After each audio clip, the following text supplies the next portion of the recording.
Uh, the historical events of the birth of Jesus Christ has been a barrier. It's been a hindrance. It's been a setback for thousands of years for many people. There are arguments, there are debates, there are discussions on why did an eternal God have to come as a baby. There are debates on how on earth could he be conceived by the Holy Spirit.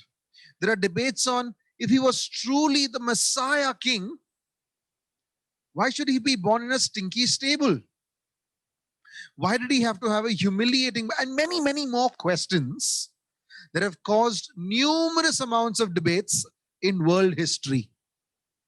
But what is most striking to me as I was preparing for the talk today, but also as I was fixing my eyes on the birth of Christ, is this. The Bible does not spend any time, the Bible does not exhaust any time trying to prove the validity of the birth of Christ. The Bible nowhere spends time trying to back up the idea of the birth of Christ. The Bible simply declares the birth of Christ. Isn't that amazing?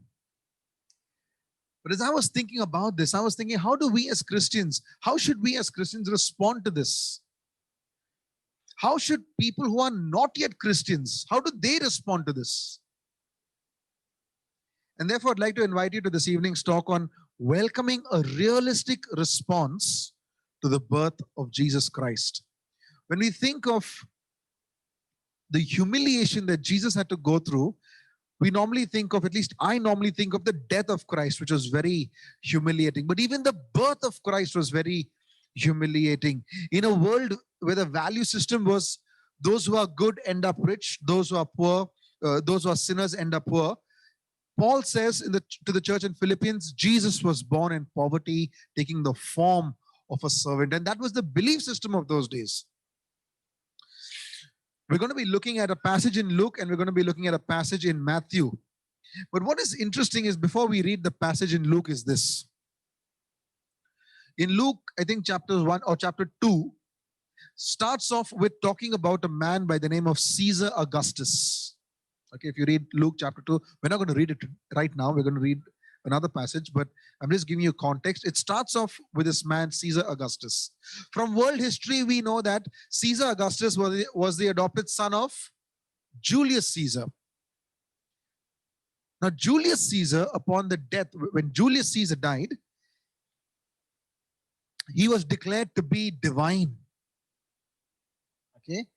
Now, reading this reference to Augustus, the readers of the letter when Luke was writing it would have been reminded of the fact that this emperor who is there, Caesar Augustus, was considered to be the son of the divine, son of a god. Now, this was just a historical fact. But what does that let us to know about the birth of Jesus was this. Jesus was born into a world that was turning upside down in the first century. The birth of Jesus Christ would literally challenge the most powerful empire in the world. In those days, the then world, the most powerful empire was Rome. And Jesus's birth was going to challenge that empire.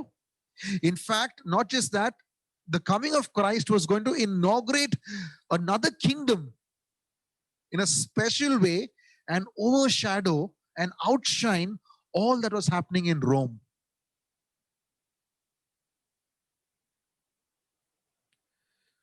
But in that context, Luke is teaching us, Luke is writing about how Jesus was born. He says Jesus was, of course, he says in the inn there was no place, there was no room. The point of the nature of that is there was no room. There was, for the Son of God, for the true Son of God, did not even have a place to be born.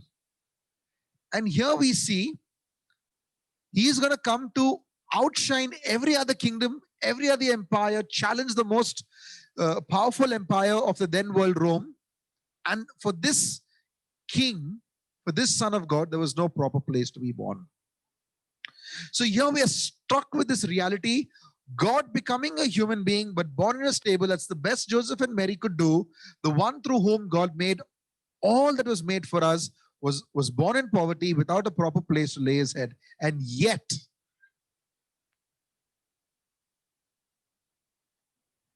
one sec.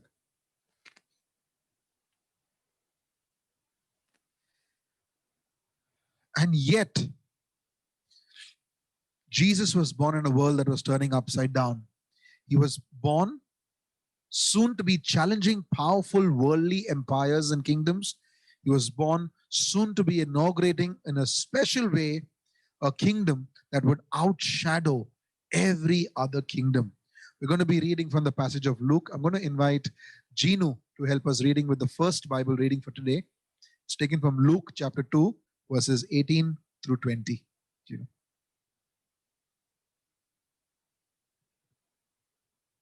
Praise God. We'll be reading from Luke 2, 8 to 20. Now there were in the same country shepherds living out in the fields, keeping watch over their flock by night. And behold, an angel of the Lord stood before them, and the glory of the Lord shone around them, and they were greatly afraid. Then the angel said to them, Do not be afraid, for behold, I bring you good tidings of great joy, which will be to all the people. For there is born to you this day in the city of David a Savior, who is Christ the Lord. And this will be the sign to you.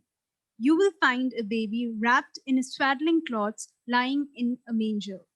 And suddenly there was with the angel a multitude of the heavenly host, praising God and saying, Glory to God in the highest, and on earth peace, goodwill towards men. So it was, when the angels had gone away from them into heaven, and that the shepherds said to one another, Let us now go to Bethlehem and see this thing that has come to pass, which the Lord has made known to us. And they came with haste and found Mary and Joseph and the baby lying in a manger. Now when they had seen him, they made widely known the saying which was told them concerning this child. And all those who heard it marveled at those things which were told them by the shepherds. But Mary kept all these things and pondered them in her heart. Then the shepherds returned, glorifying and praising God for all the things that they had heard and seen, as it was told to them. Thank you, Gino. Let's just pray as we begin to dwell into scripture. Father, we ask you, even as you've gathered all of us here today, this evening, that you would cause our hearts and our minds to be fixed upon all that you want us to learn. May the words of scripture change our hearts and transform us from the inside out. Holy Spirit, illuminate us. Do what only you can do in our hearts this evening. In Jesus' name. Amen. So verse 20 ends with the shepherds returned, glorifying and praising God. I'm going to throw more light on that shortly. But before that, just think of this. Just think of how beautiful the scene is, that the first people to witness the birth of Jesus Christ, the Lamb of God, are shepherds. In those days as well as today, but in those days especially, shepherds were those who were people living on the margins. They were possibly poor, possibly needy. They were marginalized people in society. So what do these shepherds do? They respond in terror. And once more we hear, even as we heard one of the carols which says, fear not. Luke does not tell us if this was Gabriel or not, the angel Gabriel or not. But we know that they responded in terror, obviously. The angel told the shepherds that he had come to proclaim the gospel. He came to give good news that would be an occasion of great joy. And look what the angel says in verse 10, for all people. And it's very easy to just pass on verse 10 and say, yeah, God came for all people. No, it was significant for them, because till then they thought that the Messiah was only for Jews, only for Israel. He's coming to make Israel great. And over here the angel tells the shepherds that Jesus, the Lamb of God, is being born for all people. So the angel gave the shepherd two signs to help them find the baby, to help them find Jesus. First, the baby would be wrapped in strips of cloth, and second, he would be lying in a manger. Now, these two signs are some. It says you'll find a baby swaddled in cloth, but if you go back to the Greek, you'll realize that that cloth wasn't the the the comfortable, soft cloth that we see around babies today. He was in a manger. He was in a stable. It was a rag. If you go back to the context, so the nature of that sign is it's something out of the ordinary. Everyone swaddled their babies, but this sign indicated it was unusual to find a baby wrapped in rags. And likewise, the second sign, no one expected to see a newborn sleeping in a trench or sleeping in a feeding trough, sleeping where the animals were kept. No one would expect a baby to be found, to be over there. And so what we see Luke telling us is the one who has come for the marginalized is described as one who is unimaginably poor.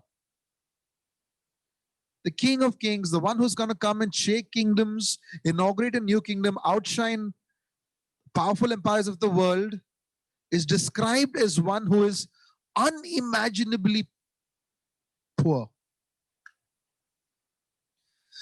Very quickly in that passage, we see suddenly a multitude of heavenly hosts announces the birth to one, to the shepherds who were again in Bethlehem. The shepherds were one of the most marginalized people. And as soon as the angels went away from them into heaven, we see the shepherds realized that they must run to Bethlehem and see if all of this could actually possibly be even true. Now, we're not told how long they searched for the baby. But we are told that eventually they found everything just as the angel had told them. And here's what I'd like to, one of the first punch of the talk today is this. What was their response? What was their response? It was news the shepherds marveled at. You know what they were marveled at? It is known to us. We're shepherds. We're not priests. We're not lawmakers. We're not teachers. We're not wise people. All that's going to happen in the future about this Messiah reigning, inaugurating a new kingdom, outshining powerful kingdoms, that news is made known to us. And the text says they marveled at the fact that this news was made known to them.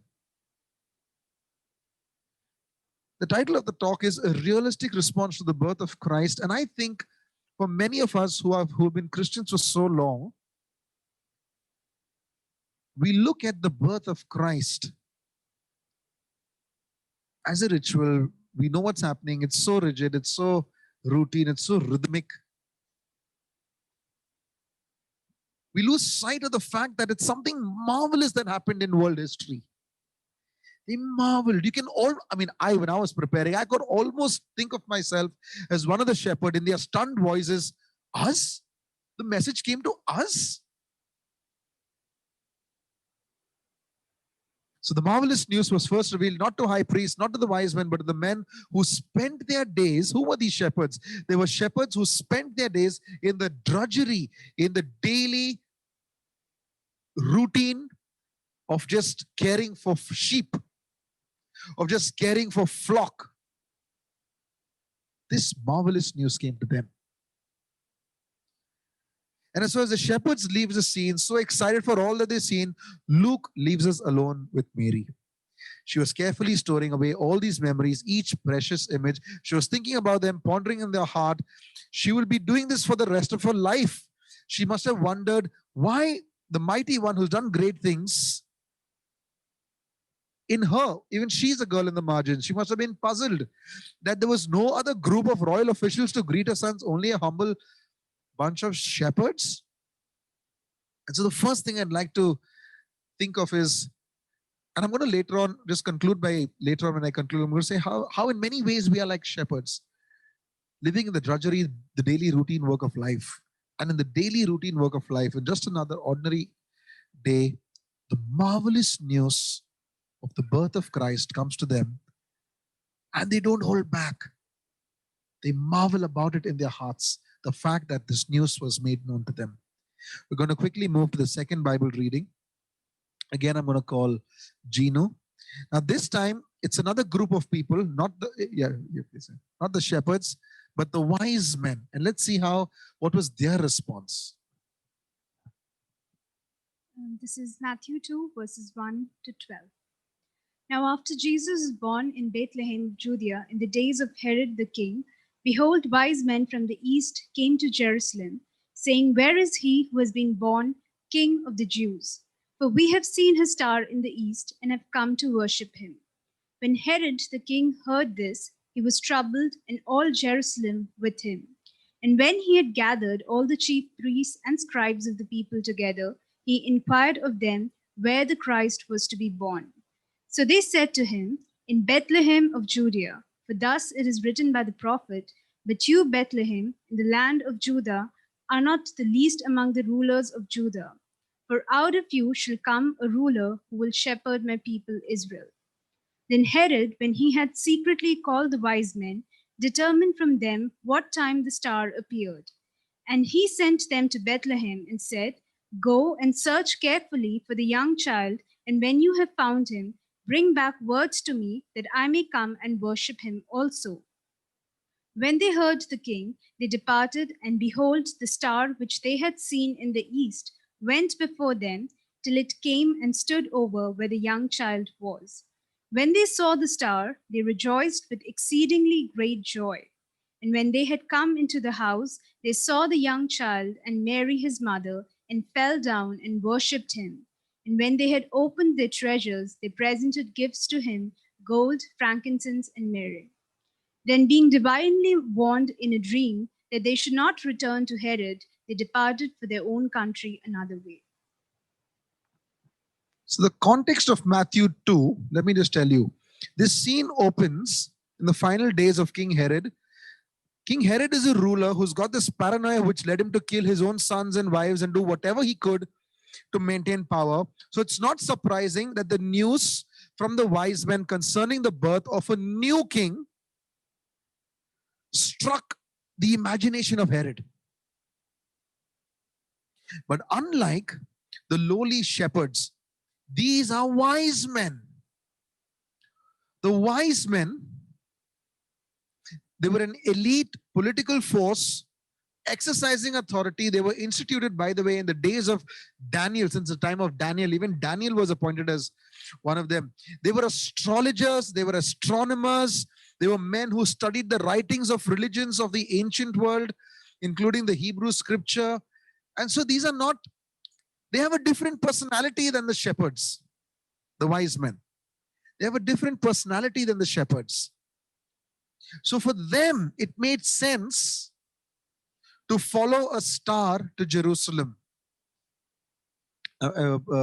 According to the Old Testament text, especially in the book of Numbers, which you're not going to get there. But when we picture the wise men, usually we only picture three men because of the three gifts of gold, frankincense, and myrrh. Now, even those three gifts of gold, frankincense, and myrrh had some meaning, which are all pointing to Christ, which I'm not going to get there again. But I want to say they are not three wise men. It's highly possible that they were not three men. I'll tell you why. It's more likely that they would have traveled with a large entourage. They were coming from the east, and most theologians say that it was the Persian province. What is today, you could look things like Yemen or from that side. But it's highly probable that they were not just three people. They would have probably coming with a cavalry, a Persian. There could have been 100 of them. But this is what is important for us to know. Oops. Their intention was clear. Their intention was to find and worship this new king. Their worship of him would represent something unique and significant. If the wise men would choose to travel from Persia to come so far following a star to worship a new king. It would give this sign to the entire world. It would endorse a new reign. It would endorse a new monarchy. If the shepherds did that, it would mean nothing. But the wise men, if they did that, it would endorse that a new kingdom or a new monarchy. Now the scripture is very clear to tell us, by the time the wise men arrive, Joseph and Mary are now living in a house, in a simple house. The wise men fall to their knees in worship, but here's what's important, the response. So what am I doing? How do the wise men respond? Of all the vast knowledge, of the authority that they have, they figured out they still lacked something. And this something drove them to travel all the way from Persia, all the way from the east to Jerusalem, a journey that would have probably taken 2 years, is what historical records say. They found all that they had longed for in a simple house. In Matthew, they tell us, in chapter 2, the text tells us that they offered their gifts. In fact, later on, these very gifts, gold, myrrh, and frankincense, would help the family escape to Egypt. Okay. And when they were done, the wise men returned by another route because they were warned in a dream not to go back and report to Herod. You see, the shepherds worshipped Jesus first. And as much as 2 years later, because by now Jesus was not a baby, probably a toddler, from far off from Persia, wise men were drawn to the scene. In the Old Testament, when God spoke to Abraham of the blessing of from your seed will come, the Redeemer will be a blessing to the nations.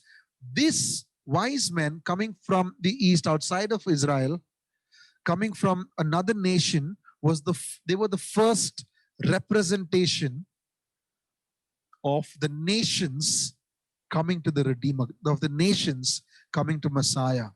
This was the first representation, a glimpse of the promise that was given to Abraham.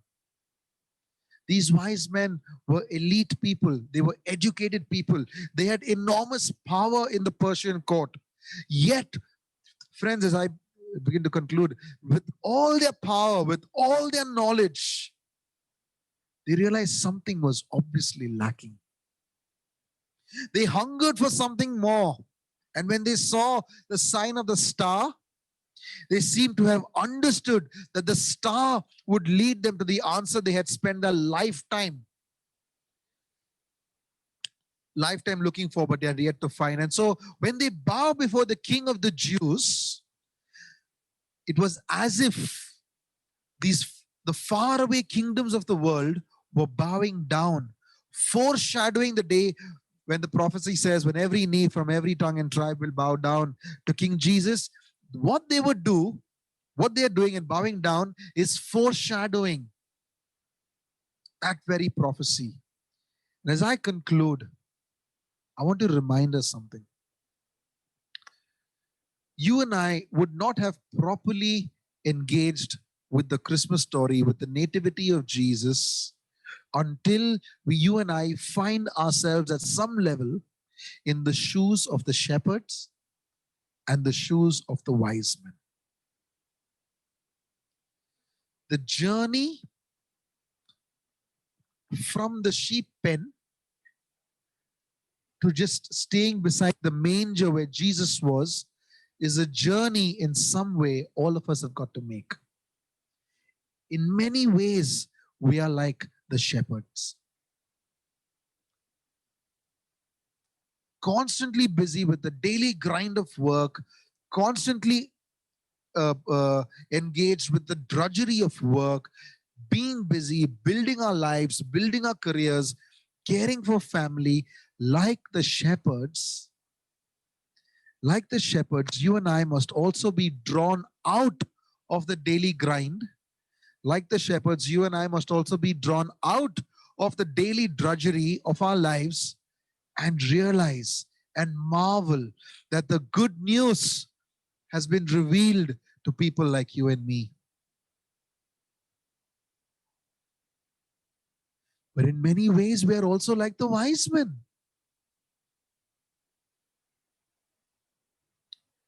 We are men, all of us who are seated here and on Zoom, we are men and women who are unimaginably rich in contrast to many, many, many peoples of the rest of the world. You and I are people who are unimaginably rich to many, many poor people in the world today. You and I have been gifted with education that most of the people in the rest of the world could hardly dream of. You and I are in possessions of assets that half the world could not even think of having. You and I live in homes where half the world could not even think of, imagine, or dream of living. Yet with all our education, with all our possessions, with all our careers, with all the knowledge that we have, we must acknowledge, along with the wise men, we must acknowledge that something vital is missing. And that something can be found nowhere else except at the feet of Jesus Christ. I'd like to close with this quote from J.I. Packer, a theologian. He says, "There was no illusion or deception in this, that the babyhood of the Son of God was a reality." The more you think about it, the more staggering it gets. Nothing in fiction is so fantastic as is the truth of the incarnation. Friends, if the truth of the birth of Christ is indeed staggering, if the truth of the birth of Christ is indeed fantastic, then like the shepherds who marveled at the news, and like the wise men who traveled a long journey, I invite you this evening to come. I invite you this evening to come once again to Jesus. The beauty of truth, the reason for your identity and my identity, and the ultimate satisfaction of our hearts can be found nowhere else except at the feet of Christ. And if there's anything you need to remember for this Christmas, is this: that something that you're looking for can be found nowhere else except at the feet of Christ. Come. If you're wearing the shoes of the shepherd, come. Marvel at the news. If you're wearing the shoes of the wise men, come. Our knowledge and all our possessions, there's something still lacking. I invite you to come. I'm going to just request Albert to play the first song that we sung today. And I'm hoping that this song could be our prayer of dedication, of coming back to Christ this evening. Just give a minute. We ask you this evening, may the marvel of your birth make our hearts melt at all that you're doing in our lives. Lord, I pray for each of us over here, Holy Spirit, let this Christmas not just be another day that we live, come in and go out of. But, Holy Spirit, may it be the start of something new in our lives. Cause us, just like the shepherds, to draw us out of the daily grind of work when we hear the news, and let us marvel. Help us to find moments and spaces where we draw out of the daily grind of work and marvel at the gospel story. And even like the wise men, help us, Lord Jesus, to know that although we have all that we have, there's always something lacking, and that something lacking can only be found at your feet. In Jesus' name we pray. Amen. Thank you for joining all of us on Zoom. I hope it was a blessing. For those of us who are here, please stay back. We got some refreshments. I want to say Merry Christmas to all on Zoom. Bye-bye.